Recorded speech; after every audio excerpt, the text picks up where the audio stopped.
Chère Françoise Linteau, merci d'avoir accepté en fait mon invitation à apprendre à te connaître dans le processus d'écriture. Puis nous, on ne se connaît pas du tout, alors je trouve ça vraiment plaisant de pouvoir interviewer des gens que je ne connais pas du tout. Dis-moi, Françoise, avant d'avoir l'objectif d'écrire un livre, qui étais-tu? Que faisais-tu dans la vie au quotidien? Bon, ma première carrière, j'étais technicienne en loisirs auprès de différents types de clientèle. J'ai eu des 3 ans jusqu'à 100 ans dans mes clientèles. Alors, c'était très variable. J'animais des activités à caractère socio-culturel surtout. Et dans les dernières années, ça a été avec des personnes âgées en perte d'autonomie dans un centre de jour. Oui, continue. Dans un centre de jour. Et à ce jour, est-ce que c'est ce que tu fais encore aujourd'hui? Non, je suis à ma retraite depuis 2011 OK. et puis ça faisait partie de mes projets éventuellement d'écrire, mais j'ai commencé par écrire mon histoire OK. dans un but tout à fait personnel pour remettre à mon fils un jour.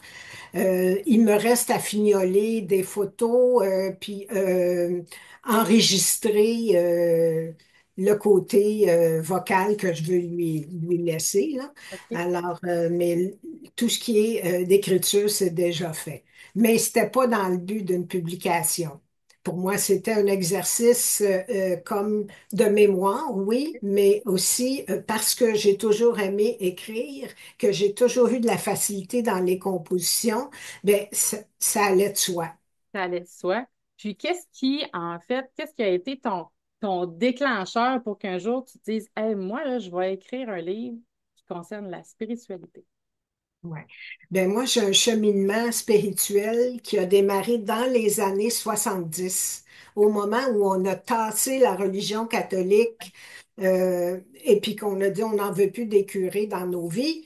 Mais moi, j'avais déjà une intériorité déjà enfant, et puis ça a créé comme un vide. Donc, à ce moment-là, j'ai été en recherche de quelque chose. Je savais pas encore quoi. Ça a pris 2 ans et à peu près. Et puis, j'ai découvert la méditation transcendantale et c'est à partir de ça que mon cheminement intérieur a vraiment démarré en suivant des cours, en pratiquant la méditation, en lisant beaucoup sur différents sujets de spiritualité, de mieux-être, d'élévation de conscience, tout ça. Alors, c'était vraiment à ce moment-là que ça a démarré. Excellent. Puis, Maintenant, je médite à tous les jours. J'utilise plein d'outils qui sont à l'intérieur de mon livre et qui m'aident beaucoup, m'ont aidé dans les moments difficiles et m'aident encore aujourd'hui. wow. Puis, dis-moi, à partir de quand ou en quelle année tu as commencé à l'écrire, ce livre-là? 2019. En 2019. Puis, dis-moi, tout au long de ton écriture, ton processus d'écriture, ça a été quoi ton plus grand défi? Je pourrais dire d'avoir un certain volume de mots parce que c'était pas comme de raconter une histoire nécessairement. Moi, ce type de livre-là, c'est plus un livre de consultation. Donc, c'était pas mon histoire, c'était pas l'histoire de quelqu'un d'autre. Alors, il a fallu que je fasse des recherches. Je me suis basée sur mon vécu aussi, mais ça a été un processus vraiment à long terme. Je pourrais dire que je l'ai porté, ce livre-là, dès mon début de cheminement spirituel, parce que L'envie? je cherchais les réponses que je ne trouvais pas. Mhm. Inconsciemment, je me disais, un jour, je vais les trouver, les réponses. Et puis finalement, ben, c'est moi qui les apporte aux gens. Quelle belle mission! Ouais. Puis, on parlait avant de rentrer en ondes et tu me parlais du fait que tu avais déjà envoyé ton manuscrit à des maisons d'édition. Comment ça s'est passé tout ça? Ça a été assez long et laborieux, assez impersonnel aussi. J'avais choisi une dizaine de maisons d'édition qui sont dans le domaine spirituel au mieux-être.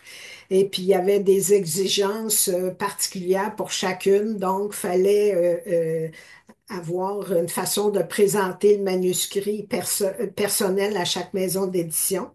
Et puis, sinon, ben, fallait ne pas les rappeler, fallait attendre la réponse qui pouvait être après 6 mois, même OK. chez certaines maisons. Donc, je me suis armée de patience et puis, au fil des mois, j'ai reçu des réponses négatives de chaque maison d'édition. Puis là, je suis retournée vers ma coach Cathy, puis elle dit, écoute, elle dit, moi, je te suggère de doubler le nombre de pages. Elle dit, c'est une question des fois de gros sous pour que ça soit rentable pour les Oui. maisons d'édition. Donc, OK, je vais le faire. J'étais prête à faire tout ce qu'il fallait parce que je savais que ce que j'avais à l'intérieur de ce livre-là, c'était important que la voix porte, que l'écriture porte. Puis Alors, c'est ça.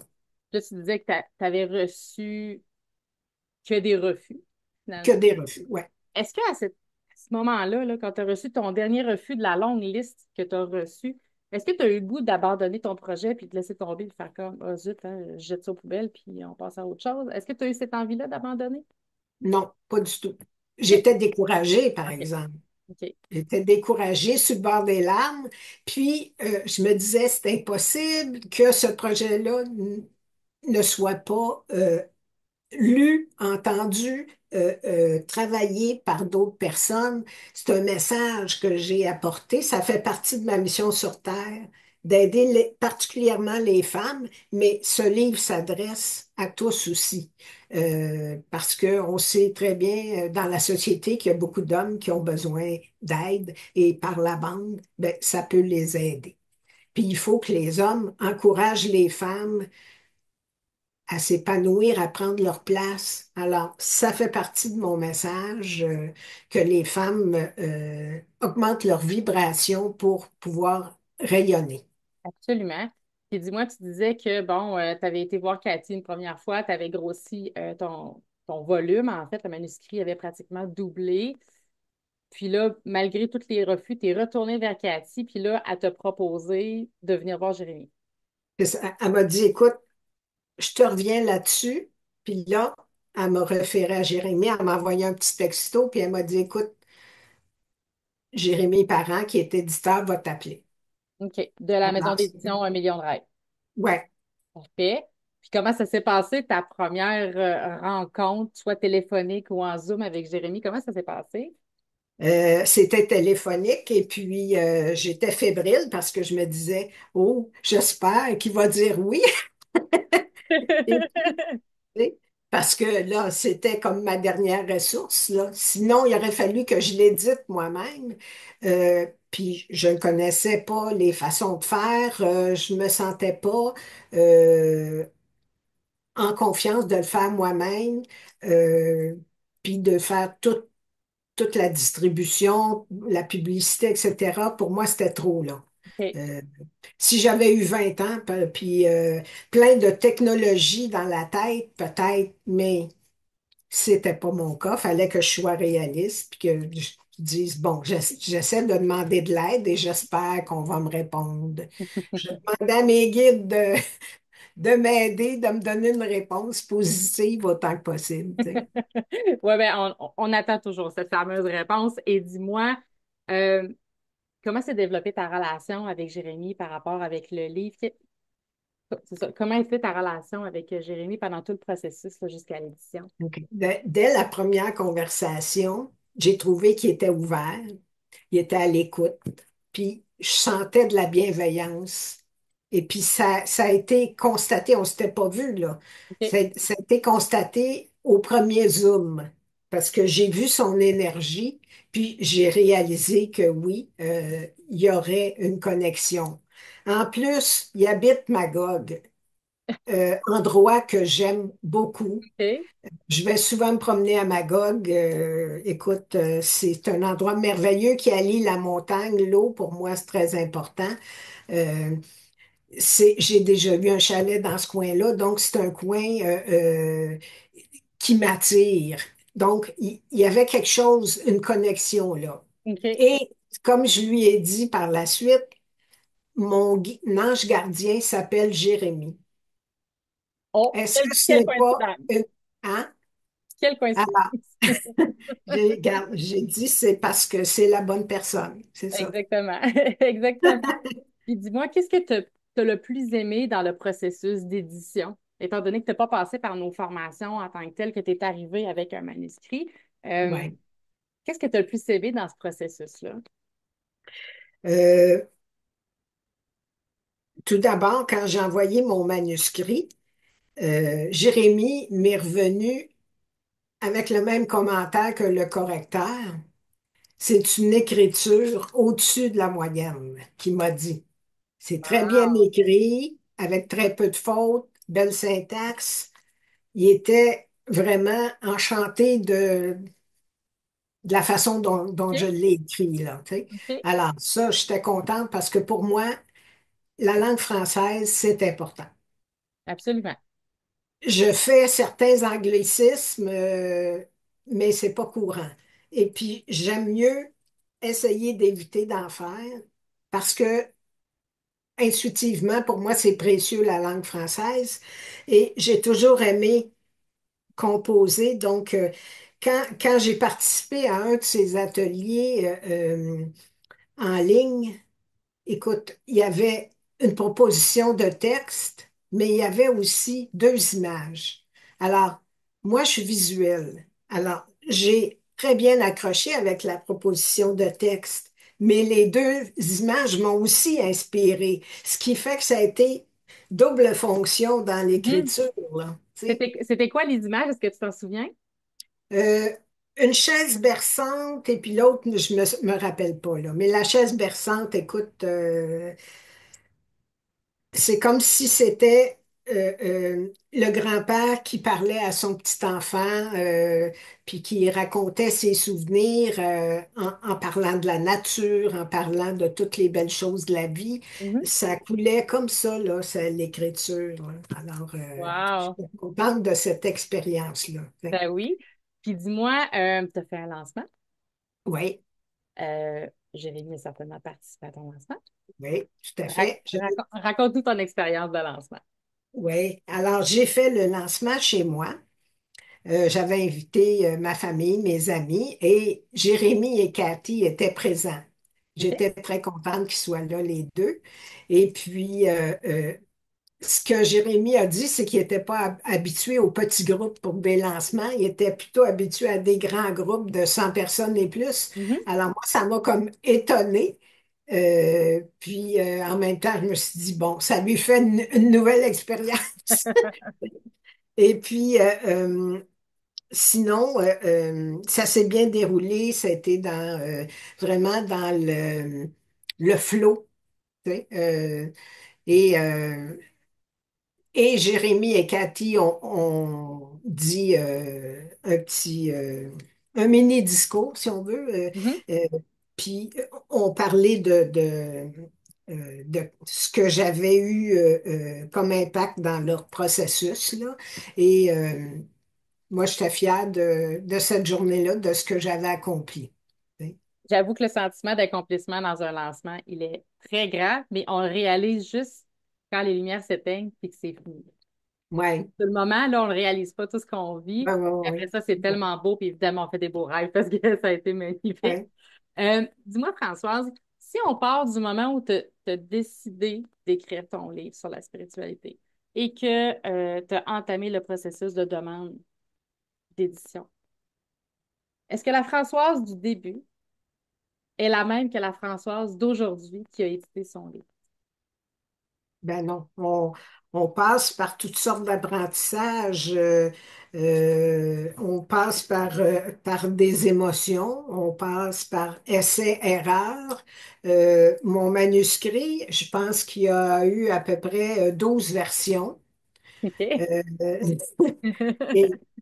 et tu sais, à chaque fois, j'essayais de faire mieux, un peu plus élaboré, plus descriptif. Euh, J'essayais de trouver les mots justes le plus possible, euh, de autant que possible de ne pas me répéter, mais bon, c'est pas toujours évident C'est sûr.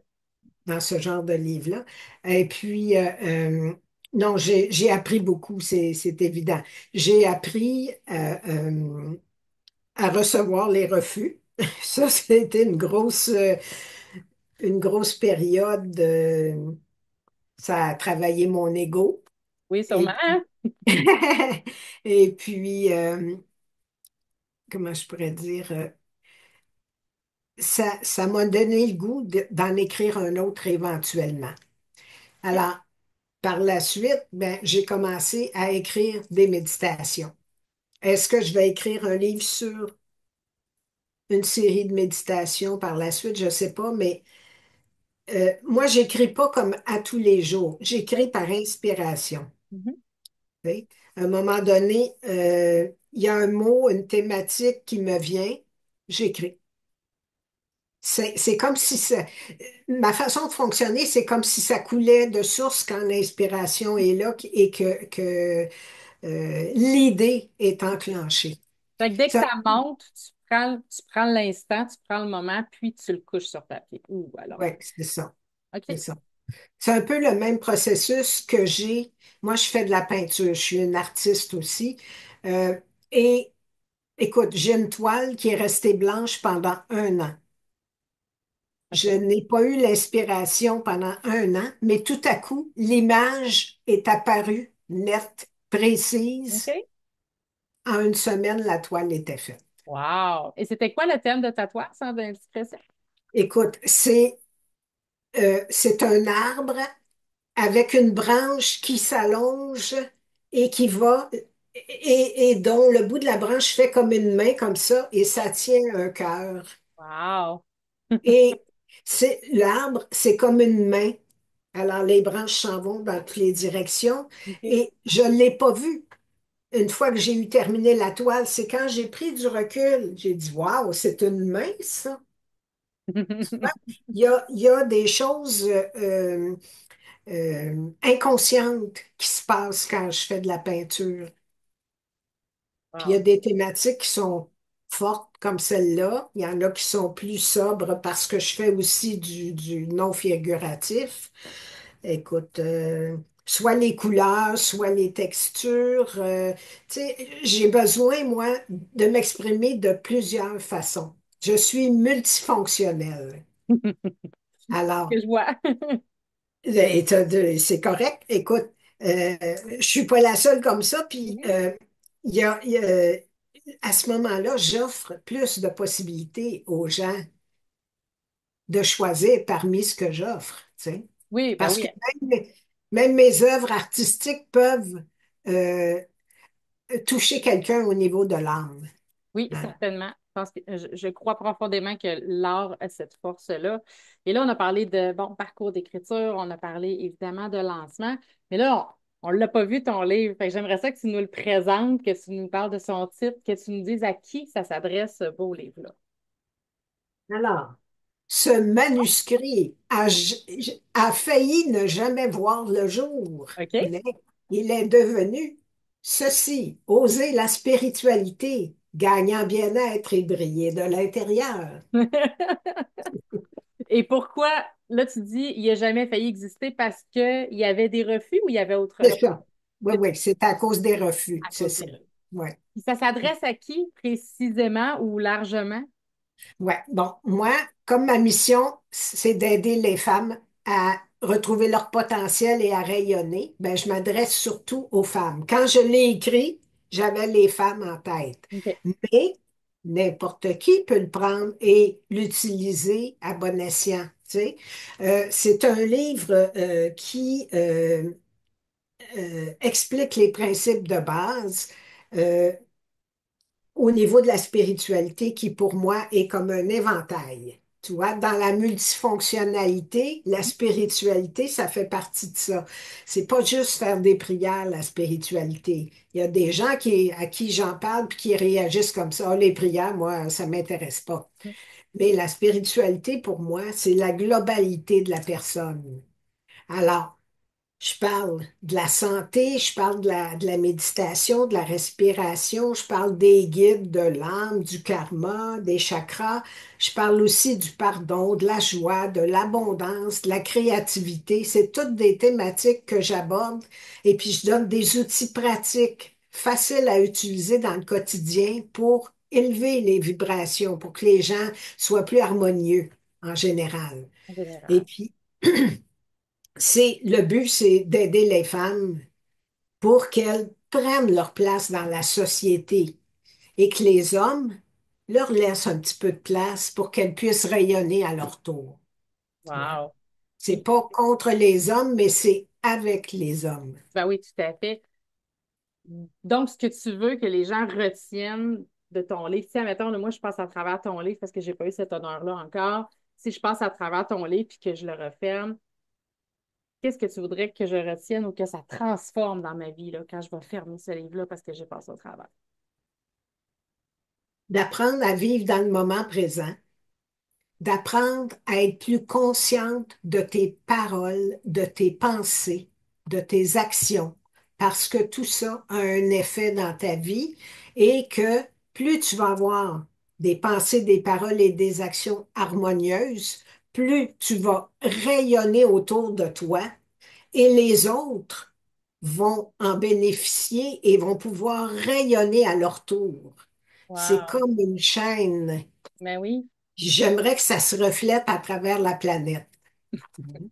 Alors, j'ai pas Ça des va loin. ambitions juste au Québec, là. Petit train va loin, on ne sait jamais où est-ce que ça va Ouais. atterrir. Les livres, ils voyagent, c'est vraiment incroyable. Euh, à travers les gens qui t'ont donné un petit peu de feedback sur leur lecture, as-tu reçu un commentaire touchant ou une anecdote touchante que tu voudrais nous raconter? Euh, j'ai une amie qui a vécu le deuil d'un conjoint l'année passée. Et puis, en lisant le livre, elle a pu faire un peu la paix avec le décès de son conjoint, tu vois. OK? Parce que je parle aussi, dans la section sur l'âme, je parle un peu du deuil et du retour de l'âme à sa vraie maison entre deux vies. Euh, et puis c'est ça, elle a compris des choses au niveau de faire son deuil. Et puis à ce moment-là, elle a pu faire un certain détachement, aller enterrer l'urne, se défaire des vêtements de son mari, tout ça. Alors, ça pour moi, c'est quelque chose de concret. Tu sais. Autrement, j'ai eu des commentaires comme oh mon Dieu, c'est le livre que je cherchais. C'est un livre qui fait tellement du bien. Il est bien écrit, il se lit bien. Tu sais, mais ça, il va en avoir d'autres qui vont venir au fil de l'année, là. C'est seulement qu'en juin qui est sorti, là. Fait que Oui, oui. tu sais, je me laisse comme un an pour avoir d'autres commentaires encore plus important, disons. OK.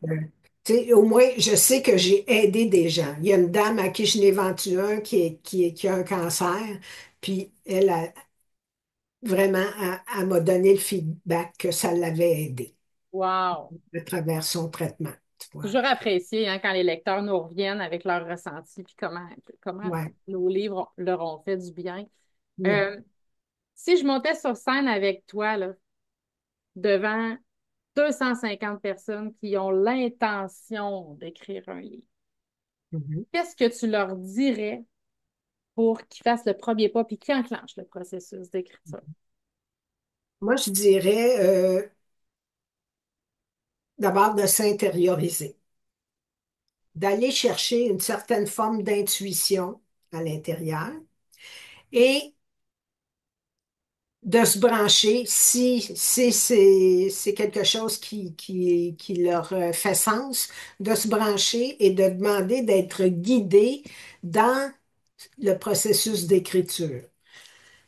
Je leur dirais aussi de le faire dans le plaisir, de d'y aller un pas à la fois, dans le lâcher-prise, dans l'estime de soi et dans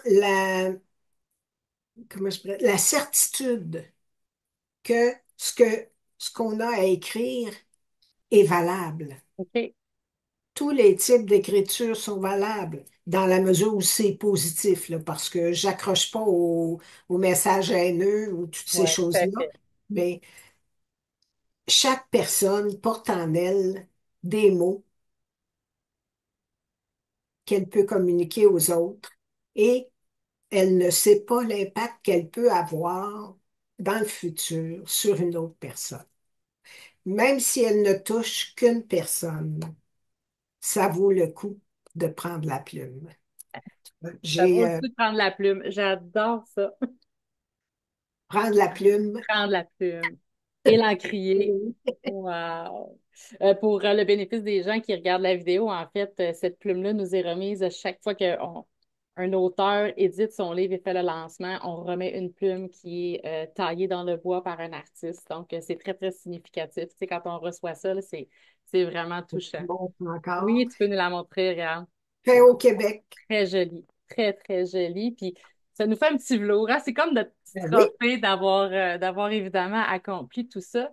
Et avec toute l'expérience que tu as vécue avec, bon, Le Gardien de Phare et la maison d'édition, est-ce que tu recommanderais aux auteurs de passer par nous plutôt qu'une autre maison ou plutôt qu'un autre service d'accompagnement?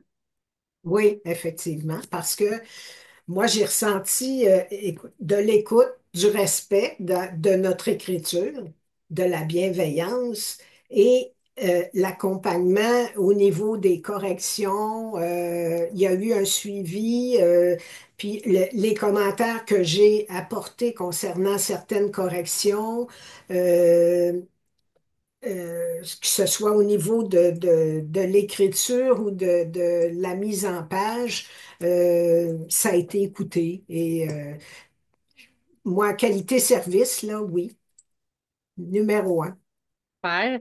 Puis, en terminant, est-ce qu'il y a quelque chose que tu aimerais nous raconter ou ajouter quelque chose à cette rencontre-là, justement pour euh, soit parler de ton expérience du processus d'écriture ou encore justement de passer par le gardien de phare? Y a quelque chose que tu aimerais ajouter qu'on n'a pas discuté, que tu aurais voulu qu'on parle? Euh,